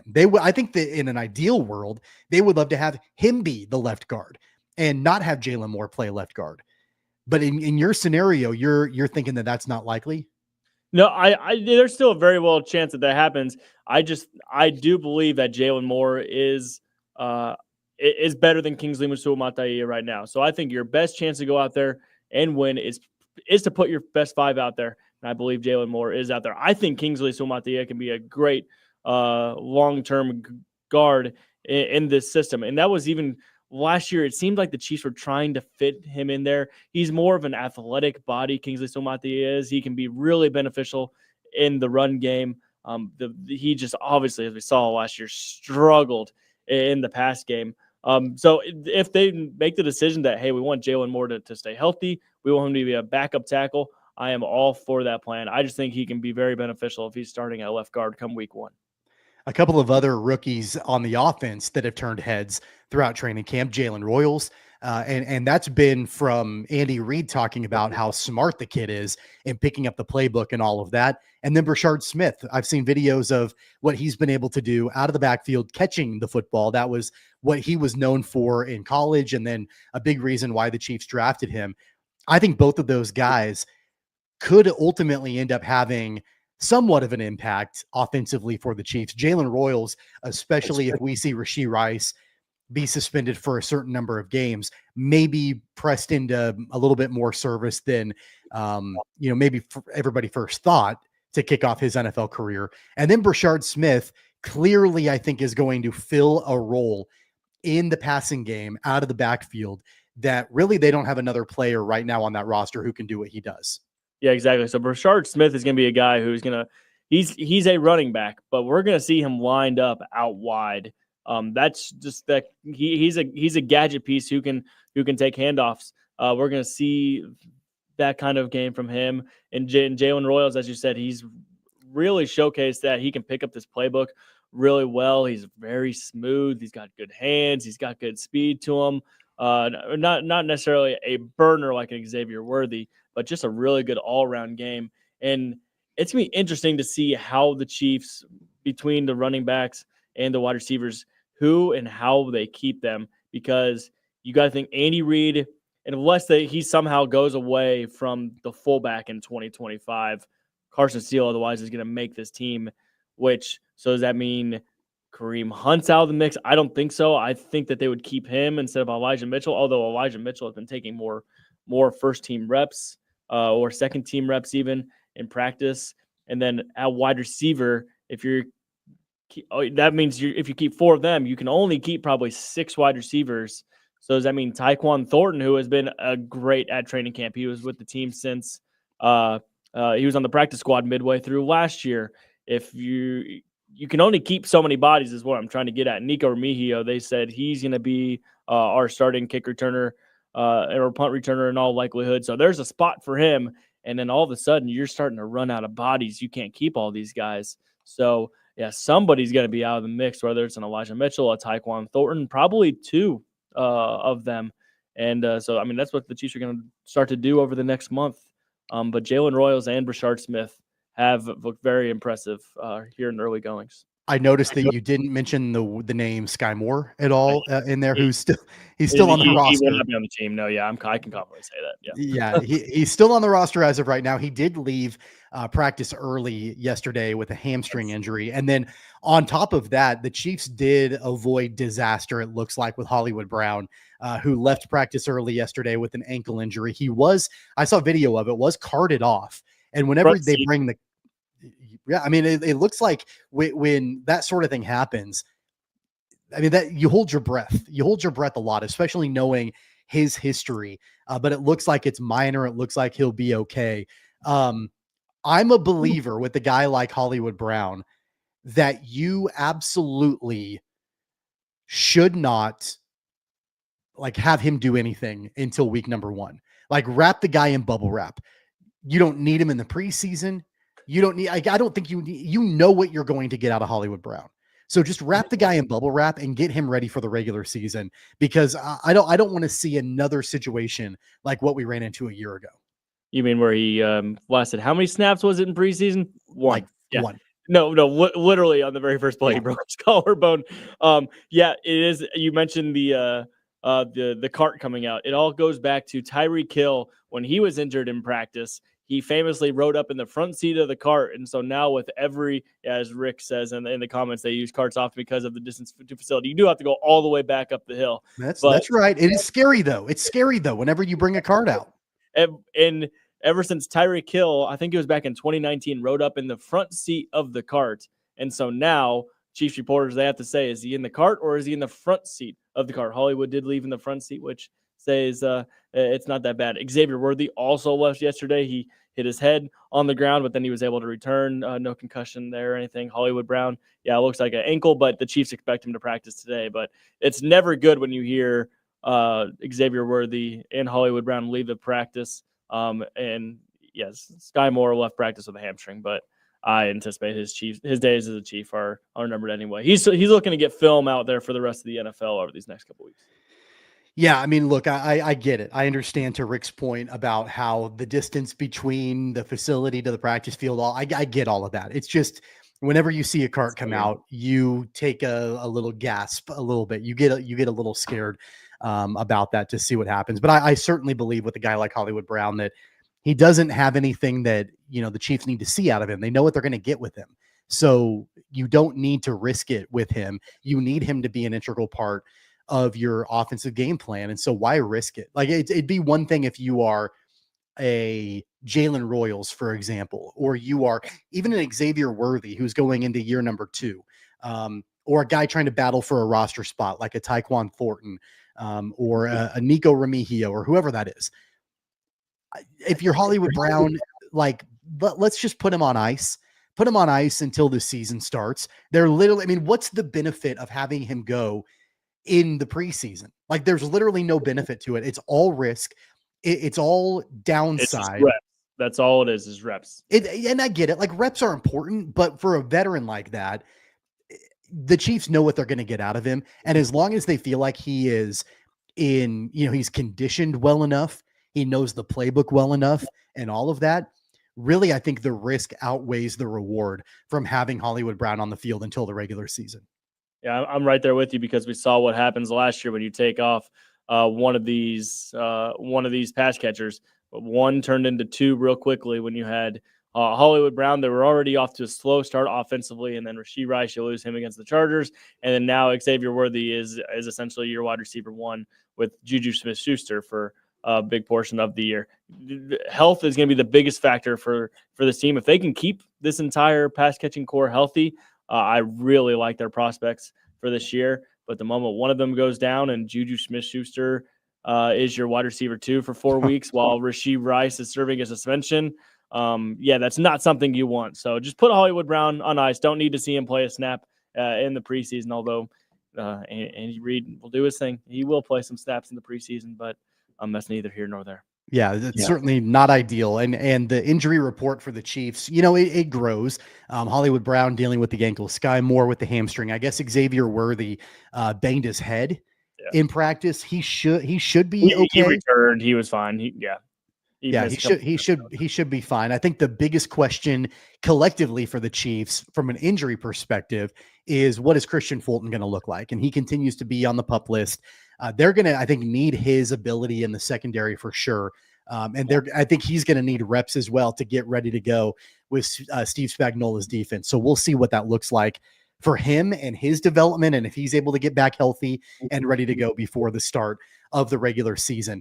I want to get Brandon's thoughts on some of the defensive battles as well. We talked a lot about offense in training camp for the Chiefs. And so on the other side of the break, we're going to get into the defense a little bit. We'll also take a look around the NFL in general. Probably the big storyline, the big headline over the last 24 hours, Trey Hendrickson looks like he's going to be ending his holdout and reporting to camp.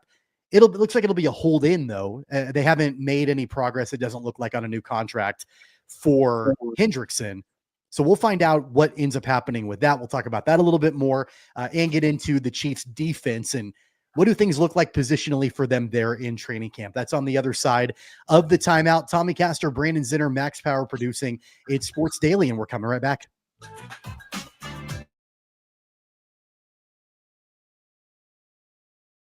Lightning, hail, tornadoes, flooding. It's the worst of severe weather, and it's coming. Spring brings warmer temperatures, but also dangerous weather conditions. Stay up to date day or night with the Storm Team 12 weather app. You'll get accurate forecasts, so you can plan ahead and stay safe, no matter the weather.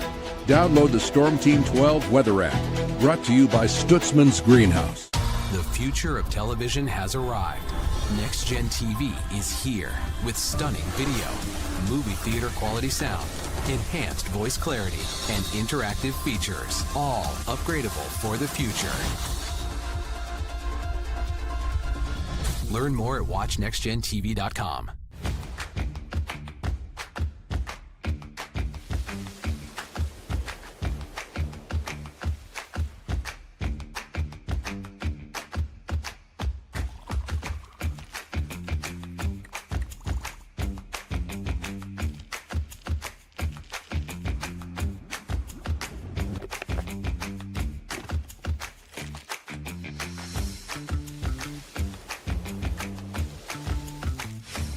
Canvas of our imagination. They tell a story. Clouds affect the events of your day.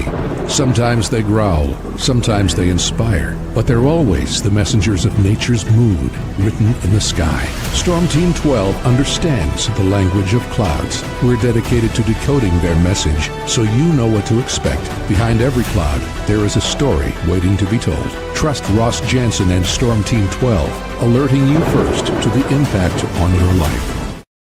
This is Rich Eisen. Check out The Rich Eisen Show, 11 until 2 on Wichita's #1 sports station, Kansas Fan Headquarters, 97.5 and 1240 KFH.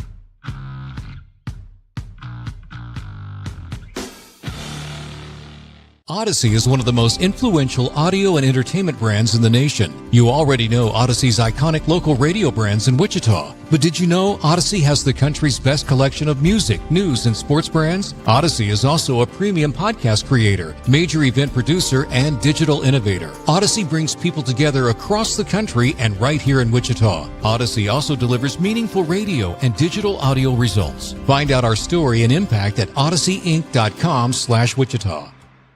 Make yourself known now. 83101 in traffic pursuit. Oh my God, here. Investigate TV Plus begins with real people. We investigate stories that impact you. And inspire change every day. Something is broken. Real problems. Why are they hiding it? And real solutions. My daughter was dying in front of me. What was your reaction when he said that? Investigate TV Plus, weekdays at 3:30 p.m. on KWCH.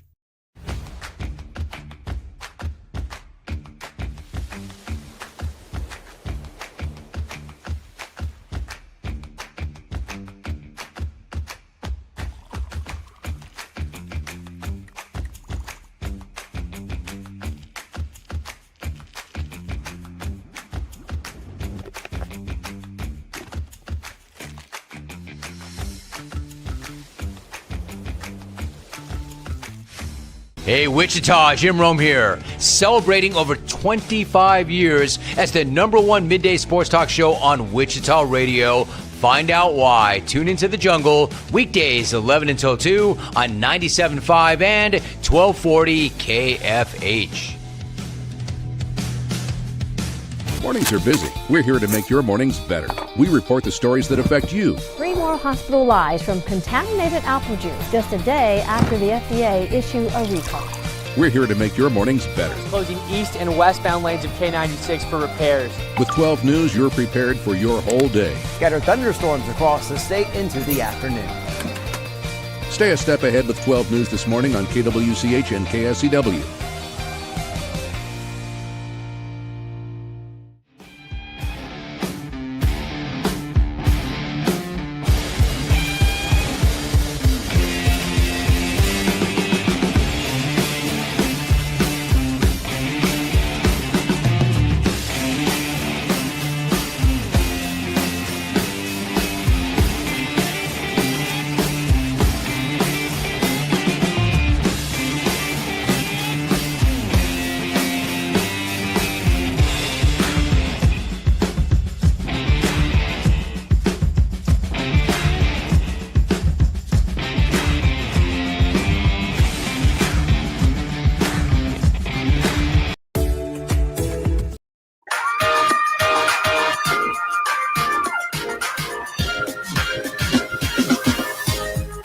Welcome back, everybody. It's Sports Daily on this Wednesday. Tommy Castor, Brandon Zenner, Max Power producing the program, talking Chiefs training camp as it rolls on in St. Joe. Another hot day, it looks like, up in St. Joe, but things should start to cool down, relief a little bit after today, which is definitely good for all of us. It's been pretty brutal out there.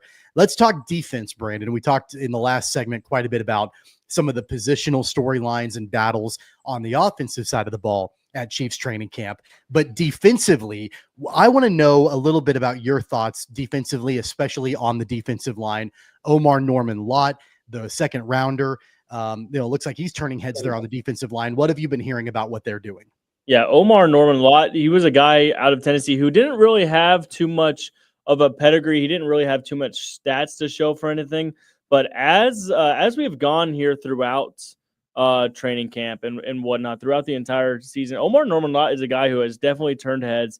I mean, he's going up against, you're talking about Creed Humphrey, you're talking about Trey Smith, two of the best interior offensive linemen in the entire league. And Omar Norman-Lott has held his own. He has been all the talk from Chris Jones and Steve Spagnuolo is how much they're loving this second rounder out of Tennessee. Omar Norman-Lott is a guy who now looks like he's going to be able to step in on day one. I wouldn't be surprised if he's starting offense opposite of Chris Jones come week one. Omar Norman-Lott, maybe the biggest riser out. I mean, once we knew that Josh Simmons was going to be starting at left tackle to open up training camp because of Jawan Taylor, Omar Norman-Lott, the biggest gain of anybody so far. Yeah, it's interesting because we always know what we're going to get out of Chris Jones. Even, as another year older, he's obviously still going to be a game record. There's no doubt about that. But at the same time, he is, there might start to need to be thought about, okay, what are we going to do at defensive line down the road? And if you can get an anchor piece like an Omar Norman-Lott there to be opposite Chris Jones, that was a huge question mark, right? Like they don't have Tershawn Wharton anymore. So who's going to play that position? Mike Pennell is there, but I don't know if they really love him as a full-time starter necessarily. I mean, obviously they drafted Norman-Lott. And then they go and sign a guy like Jerry Tillery, who's a veteran, but who knows what he's got left in the tank. So having the development of an Omar Norman-Lott there to be a pretty solid interior defensive lineman, that's got to be essential. Yeah, definitely. Whenever you look at how well this team was at stopping the run last year, I think Omar Norman-Lott's going to be he's going to have a little pass rush to him, which is certainly something that Chris Jones has as well. And then Jerry Tillery and Mike Pennell are going to be more of they're going to be every down run stuffers, guys that you trust a little bit more. But yeah, the way that Norman-Lott is coming, a lot of people were very much questioning, as much as we questioned Josh Simmons, no more Omar Norman-Lott. There was he was more so of a guy who you just saw his size and you saw his projections of what he could be in the NFL. His body of work in the NCAA certainly did not dictate where he went in this draft. But he's a guy who's 6'4", 315, runs a 4.7, just an absolute freak of a human. Even Chris Jones says, I look at him and it doesn't make sense how a guy could be built like that. But we'll know once the season comes around, but it could have been another very, very good early round get for the Chiefs. Christian Fulton, we talked about him briefly before the break, is on the PUP list in the secondary. He was probably the most premier free agent signing during the free agency period for the Chiefs. They're going to need help in the secondary. They're going to need help at cornerback, and really secondary in general. They don't have Justin Reed anymore, but I think the Chiefs and Steve Spagnuolo like who they have to come up next man up there at the safety position. But you've got, a bunch of names that we're familiar with at cornerback, guys like Nazeeh Johnson and Shamari Connor, Joshua Williams. Like there are some other names that are there, but wouldn't you agree that they're really going to need the proven production of a guy like Christian Fulton to be healthy to sort of anchor that secondary? Oh, yeah, absolutely. And Christian Fulton, we didn't even learn until Sunday that the reason he started on PUP list is because he had a cleanup surgery, and that was something that had not been reported until we just found that out the other day. So that's why he has not come back to practice yet. We still don't know when or if he will. I would imagine probably things are trending towards they get through this first preseason game, and then they probably start to ease him back in the first preseason game taking place next Saturday. I believe it is. I think this is going to be a team that when you look at the quarterback depth, I mean, yeah, you trust Jalen Watson, Chris Roland Wallace, Noel Williams, a rookie, Najee Johnson been a good special teamer as well. It looks like Joshua Williams, who has had some bright spots, he might be on the outside looking in. But this looks like a team, just when you look at the depth, that I think there's going to be a lot more 3 safety sets. I really like the versatility of Shamari Connor and Jaden Hicks as well. And it just looks a lot better that safety depth does, even without Justin Reed. And Jaden Hicks came onto the scene last season, had some really nice bright spots last year for the team. And of course, what you're going to get out of Trent McDuffie. I mean, like we kind of buried the lead there that, McDuffie's still on that team, right? So like he's you don't even need to question him. Like that's kind of an unspoken, like he's going to be your superstar there in the secondary. It's basically everybody behind him and what is that going to look like and how do those rotations work? And then last but not least, and this kind of will segue into an overall NFL look in the Trey Hendrickson situation, edge rusher for the Chiefs. I don't think we've had you on the show since George Karlaftis signed his deal with Kansas City. Now knowing what edge rushers are getting paid in the league and resetting the market and situations like with Micah Parsons and Trey Hendrickson and TJ Watt getting a bunch of money and all of that, I think for me, the more and more that is happening and every day that goes by, that Karlaftis signing looks better and better. Yeah, especially when you factor in the last year of his rookie deal coming up this year. The next year after that is the 5th-year option plus the 4-year contract. It's essentially a 6-year contract for about $103 million, which averages out to, we're talking $17 million. In the end, that is an absolute bargain for a guy that you think is going to get you between 10.5, 12.5 sacks every single year. He's going to get you a lot of pressures. He was absolute nails in that playoff game against the Texans, and he's still coming into his own. And he's just going to continue to get better. I think it is. He has a relentless motor. I think a guy that's just been such a huge addition to this team. Great next to Chris Jones. Good opposite of Mike Dana and Charles Omenihu. And so that the longer everything goes on for, as you said, the Trey Hendricksons, the Micah Parsons, that George Karlaftis deal looks like a steal. Yeah, and we all know that Karlaftis is not a top 5 edge rusher in the league. He's not probably even a top 10. He's probably right outside the top 10. I put him top 15. Yeah. And the money that they paid him, yeah, I've said this before, one of two things is going to happen for George Karlaftis. Either he's going to continue to improve and grow and eventually be a top 10 edge rusher. And if that happens, then again, that extension looks brilliant from Brett Veach because they've got him locked in for a lesser amount of money, and he continues to ascend in his career, or he stays the same during the course of that contract. Yeah, barring any kind of injury or anything like that, but I don't think it's likely that we'll see a drop off in production from him in the length of time that contract is in place. But even then, if he does nothing but even just stay the same, you still feel pretty good about the amount of money that you're spending on a guy who is he's not a great, but he's a good edge rusher for the Chiefs. And that leads us into the Trey Hendrickson situation, the Micah Parsons situation. Trey Hendrickson looks like he's ending his holdout and is going to be heading to training camp for the Bengals. I don't know if the Bengals have much of a choice but to pay him what he's looking for at this point. They have nobody else on defense. You took the words right out of my mouth. They're not going to pay him on defense. Who are they going to pay? Yeah. That defense was already absolutely atrocious last year. We saw what Joe Burrow and that offense had to do just to try to sneak in the playoffs, and they still didn't. I mean, this is a team that has been historically starting terrible. I heard the stat yesterday.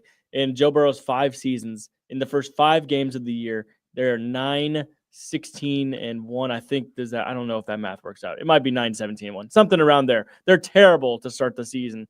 And this has just been a whole offseason of distractions with the T. Higgins contract, the franchise tag. They eventually got that worked out.